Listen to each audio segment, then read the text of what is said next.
souvent quand il y a des conflits entre collègues, hein, on peut arriver à des situations qui sont très compliquées dans le sens où vous avez parfois deux personnes dans une équipe qui en sont à ne plus vouloir s'adresser la parole.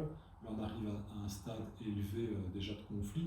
Et c'est très compliqué pour le responsable à ce moment-là de savoir comment gérer cette situation-là, comment faire en sorte que ces personnes soient à nouveau capables de travailler ensemble, que le climat soit à nouveau serein dans l'équipe, puisque un conflit aussi tendu, forcément, ça va avoir des conséquences sur le reste de l'équipe.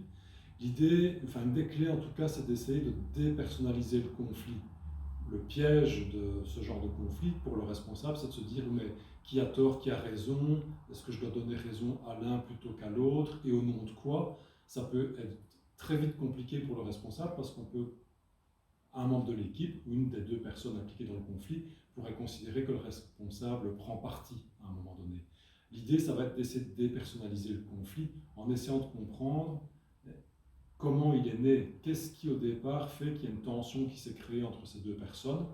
Cette tension qui n'a pas été gérée dans le temps s'est accrue, s'est cristallisée pour qu'on en arrive à un moment donné à une situation critique où les personnes ne veulent plus se parler. L'idée, c'est d'essayer de revenir à la source du problème avec une vision plus large, pas juste un conflit entre deux personnes, mais qu'est-ce que ça dit de la manière dont l'équipe fonctionne. Par exemple, est-ce qu'on a été en fait au départ sur un problème d'organisation du travail?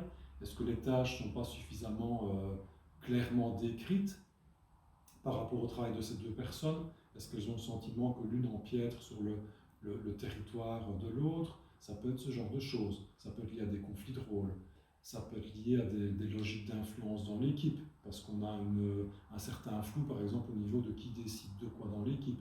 Enfin, bref, ça peut être lié à beaucoup de choses, mais l'idée, c'est que le responsable ait un éclairage sur le collectif, sur la manière dont l'équipe fonctionne, pour mieux comprendre comment, à un moment donné, s'il y a des soucis au niveau de la dynamique de l'équipe, comment ceux-ci vont se traduire à travers des conflits qui deviennent interpersonnels. Mais la cause du conflit interpersonnel, souvent, elle trouve son origine sur une lacune au niveau du fonctionnement du collectif, et pas chez les personnes en tant que telles.